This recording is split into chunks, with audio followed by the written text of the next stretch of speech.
반갑습니다. 송주준입니다. 추미애 장관이 윤석열 검찰총장에 대한 직무 배제를 한 지도 꽤 시간이 지났습니다. 그런데 시간이 지금 지나고 난 뒤에 윤석열 검찰총장과 추미애 장관의 입장이 완전히 지금 뒤집어져 있습니다. 처음에 그렇게 직무 배제를 했었을 때 추미애 장관은 믿는 구석이 있었겠죠. 자기의 어떤 독단의 결과인지 아니면은 또 다른 586 세력의 입김의 결과인지 무엇인지는 알지 못하겠습니다만 그래도 추미애 장관은 자신이 있었을 겁니다. 자기가 예상했던 바는 자기가 이런 식으로 명령을 내리고 이런 식으로 행동하면은 검찰도 마찬가지로 굴복할 거라고 예상을 했겠죠. 그러나 검찰은 달랐습니다. 추미애 장관의 예상을 깨고 검찰은 지금 굉장히 강력하게 반발하고 있고요. 여기저기서 지금 집단 행동을 보이고 있습니다. 그리고 심지어 윤석열 검찰총장에 대한 감찰을 했었던 검사까지도 지금 양심 고백을 해가지고 엄청난 충격을 주고 있습니다. 만약에 정말로 해당 검사가 지금 주장을 하는 것처럼 자신은 윤석열 검찰총장에 대해서 감찰 결과 이렇다라고 생각을 했다라고 작성을 했는데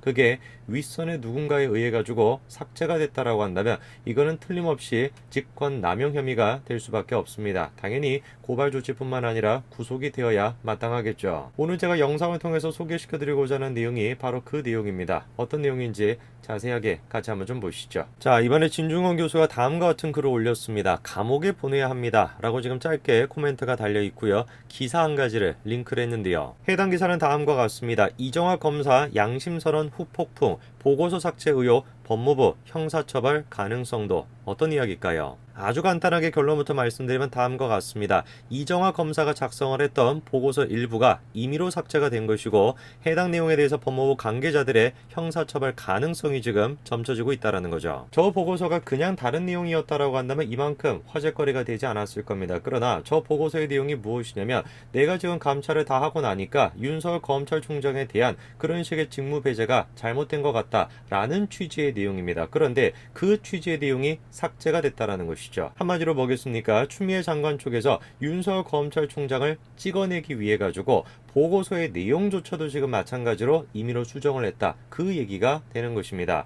만약에 저 내용이 정말 사실이라고 한다면 지금 기사가 지적하는 것처럼 형사처벌 가능성이 굉장히 높죠. 직권남용 혐의이기 때문에. 자, 구체적인 내용을 조금 보셔야 되겠습니다. 이정화 검사가 어떤 검사냐면은 지난 17일 윤석열 총장을 직접 조사하기 위해서 밀봉이 되어 있는 법무부 공문을 들고 서울 서초구 대검찰청을 찾은 평검사 2명 중에 한 명입니다. 당시 이제 저렇게 이정화 검사가 조사를 하겠다라고 나타났을 때 염려의 목소리가 굉장히 좀 컸습니다. 왜냐면은 이정화 검사가 다른 사람이 아니라 누구로부터 지시를 받고 저렇게 갔던 것이냐? 바로 대표적인 추미애 장관 라인 쪽에 있다라고 여겨지는 박은정 법무부 감찰 담당관으로부터 지시를 받고 간 거였거든요. 박은정 감찰 담당관, 이 사람이 이제 오늘 영상에 굉장히 좀 중요한 비중을 차지하고 있는 사람인데요. 대표적으로 추미애 장관 쪽에 라인에 서 있는 사람이다. 그렇게 평가를 받는 사람입니다. 그 박은정 담당관의 조사를 받고 갔던 사람이 이정화 검사다 보니까 어떤 평가가 나올지 뻔한 거 아니겠습니까? 이거 조사해가지고 뭐하냐? 추미애 장관에 또 맞는, 입맛에나 맞는 그런 결과 하나 나올 것이지 뭐하러 지금 조사를 하고 있냐? 이거 뭐 구색 맞추기다. 그런 비판이 많았습니다. 거기서 끝나는 것이 아니라 이정화 검사가 가지고 있는 내력 또한 마찬가지로 문제가 됐었거든요. 이정화 검사가 또 어떤 배경이 있냐? 문재인 대통령의 아들이죠. 문준영 씨를 허위 공격했다라고 했던 이준서 전 국민의당 최고위원을 구속해가지고 실형까지 받게 했던 주인 검사가 바로 이정화 검사였습니다. 그 박은정도 그런 것이고 이정화도 그런 것이고 다 그냥 추미애 장관 라인 쪽에 있는 사람들이다. 그런 사람들이 나와가지고 조사를 하니까 그 결과 또한 뻔한 거 아니겠냐 이런 생각이 많았죠. 그런데 놀랍게도 그 이정화 검사가 이번에 충격적인 양심 고백을 한 것입니다. 자, 이정화 검사가 이번에 검찰 내부 통신망에 다음과 같은 글을 올렸습니다. 징계 절차의 문제점, 이런 글을 올렸는데요. 내용이 다음과 같습니다. 총장님에 대한 수사 의뢰 결정은 합리적이고 법리적 검토 결과를 토대로 이루어지지 않았고 그 절차마저도 위법하다라고 하는 의구심을 떨쳐버릴 수 없었다. 이렇게 지금 주장을 한 거예요. 그러면서 재판부 사찰 문건에 기재된 내용과 윤 총장의 직권남용 권리행사 방해죄의 성립 여부에 대한 다수 판결문을 검토, 분석한 결과 성립되기 어렵다는 결론을 내렸다라는 것이죠. 이게 자기만의 생각이 아니라 감찰 담당관실에 있는 검사들도 자신의 결론과 다르지 않아가지고 그대로 기록에 편철했다라는 겁니다. 이정화 검사가 지금 저런 식으로 결론을 내릴 거라고 박은정 감찰 담당관은 아마 추후도 생각을 못했을 것입니다. 아마 추미애 장관 또한 마찬가지로 추후도 예상하지 못했을 것이에요. 원래 지금 정치라는 것이 다 그렇고 현실이라는 게 그런 거 아니겠습니까? 자기가 계획을 한 데처럼 이렇게 딱딱딱딱 맞춰가지고 정치적인 이익을 고려해가지고 야 이렇게 되면 되겠지라고 생각이 돼도 결코 그렇게 되지 않는 거예요. 검찰 내부에 존재하는 양심의 목소리를 듣는 사람들, 이정화 검사와 같이 양심의 목소리를 듣는 사람들이 분명히 있을 것이고 분명히 있을 것이다라고 몇 번이나 제가 말씀을 드렸는데 있었던 것입니다. 아무리 자기가 지금 박은정으로부터 지시를 받았다라고 해도 아무리 지금 박은정 뒤에 추미애라고 하는 권력의 실세가 있다라고 할지라도 양심의 목소리를 듣고 끝까지 내 생각을 관철시키겠다. 그것이 지금 이정화 검사가 보여줬던 모습인 것입니다. 이정화 검사가 지금 얘기하는 건 간단한 것이에요. 추미애 장관이 윤석열 검찰총장에 대해서 그런 식으로 지금 혐의를 제시한 거 그거 성립되기 어렵다. 이렇게 지금 결론을 내린 겁니다. 그리고 이정화 검사는 저런 식의 결론을 주장하는데 그치는 것이 아니라 이 과정 속에 드러나 있지 않았던 언론에 보도가 돼 있지 않았던 충격적인 내용들도 같이 폭로를 했습니다. 자, 내용을 좀 보시게 되니까 무리야기 법관 리스트, 이거는 제가 이전 영상에서 말씀을 드렸죠. 그 리스트가 어떻게 포함이 된 건가, 그 경위를 파악하기 위해 가지고 24일 오후 5시 20분쯤에 관련된 사람과 접촉을 시도했다라는 겁니다. 그런데 6시 10분, 50분 정도 지나고 난 뒤에 추미애 장관이 윤 총장을 직무배제하고 징계를 청구했다라고 발표를 한 거죠. 실무검사의 사실관계 확인이 끝나지도 않은 상태인데도 불구하고 윤 총장에 대한 직무 배제, 징계 청구 결정을 내렸다라는 것입니다. 이정화 검사가 어떻게 했다라는 겁니까? 5시 20분에 관련된 사람을 만나기로 했다라는 것이죠. 그런데 웬걸 50분 정도 시간이 지나서 6시 10분에 추미애 장관이 윤석열 검찰총장을 직무 배제시켰다. 그런 지금 내용이 나온 것입니다. 직무 배제를 한다라고 해서 내세웠던 근거가 뭔데? 불법 사찰이 그게 근거 아니었습니까? 불법 사찰에 대한 내용이 정말로 맞는지 틀리는지를 확인하기 위해서 5시 20분에 이정화 검사가 조사를 지금 하고 있었던 것인데 그 조사의 내용을 확인도 해보지 않고 추미애 장관이 지금 일방적으로 그렇게 직무배제를 시켰다. 그게 지금 저 사건의 핵심인 것이죠. 이정화 검사의 폭로는 저기서 끝나지 않았습니다. 자신이 작성한 검토 보고서 중에 일부가 아무런 설명도 없이 삭제가 됐다라는 것이에요.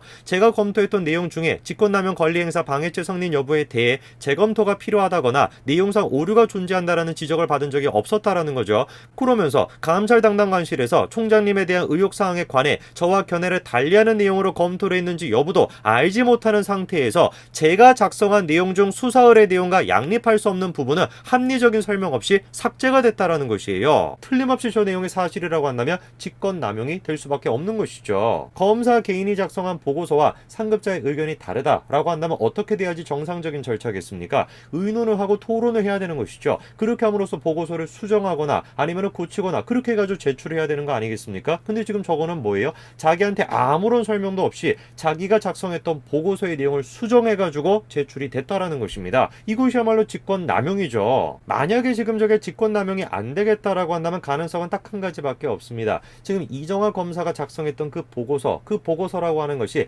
정식적으로 뭔가 결제가 돼 있고 뭔가 서명이 돼 있는 그런 식의 보고서가 아니라 초안 형태로 작성이 되어 있는 그런 보고서였다라고 한다면 수정이 되는 것이 법리적인 문제는 없을 수도 있어요. 도리적인 어떤 도의적인 문제는 있다라고 할지라도 법리적인 문제는 없을 수도 있습니다. 그런데 만약에 저 지금 이정화 검사가 작성한 보고서가 이정화 검사의 결제나 이런 것들이 다 돼 있는 정식적인 보고서였음에도 불구하고 이정화 검사에게 아무런 얘기도 없이 임의적으로 그거를 수정해가지고 제출이 돼 있다라고 한다면 이거는 엄청나게 심각한 문제가 될 수밖에 없습니다. 자, 그러면 이정화 검사가 자신의 지금 이름도 있고 서명도 있고 도장까지 찍혀져 있는 그런 정상적인 보고서였다라고 한다면 문제가 되는 사람이 지금 두 사람이 있습니다. 첫 번째가 일단 박은정 그 사람이 되겠고요. 두 번째가 일단 추미애가 되겠죠. 박은정 같은 경우는 감찰의 그 과정에서 직권남용을 했다. 그렇게 이제 우리가 볼 수 있는 거 아니겠습니까? 추미애 장관 같은 경우는 어떻습니까? 그런 식으로 지금 직권남용을 통해 가지고 보고서가 수정이 된 거 그거를 기반으로 해가지고 윤석열 검찰총장에 대한 지금 직무 배제까지 이루어졌으니까 당연히 추미애 장관 또한 마찬가지로 그거에 대한 책임을 져야 되는 거겠죠. 그래서 다음과 같은 얘기가 나오고 있습니다. 직권남용 권리 행사에 해당할 수가 있다라는 것이죠. 내부적으로 검토하고 실무 담당자가 범죄가 안 된다는 의견을 밝혔는데 했는데 이에 대한 부분을 다시 판단하라고 지시하지 않고 총장에 대한 직무 정지를 했다라고 한다면 권한을 남용해서 정당한 권리 행사를 방해한 것이고 무고의 여지 또한 충분하다라고 생각이 된다라는 것입니다. 저게 지금 추미애 장관한테 딱 해당되는 그 얘기인 겁니다. 한 가지만 지금 확인이 되면 되는 것입니다. 이정아 검사가 지금 작성했다라고 하는 그 보고서가 그냥 단순한 초안이 아니라 정상적인 보고서였다라고 한다면 추미애 장관은 벗어날 수가 없습니다. 당연히 구속이 돼야 되겠죠. 자, 그러면 추미애 장관 또한 마찬가지로 문제가 될 수 있지만 박은정 담당관 또한 마찬가지로 문제가 되는 거 아니겠습니까? 이 상황에서 박은정 담당관은 어떤 식으로 지금 해명하고 있을까요? 해명은커녕 지금 묵살하고 있다라고 합니다. 어찌됐든 추미애 장관은 지금 왕관을 쓰셨고 그리고 그 왕관에 대한 무게를 지금 견뎌야 되는 상황인 것 같습니다.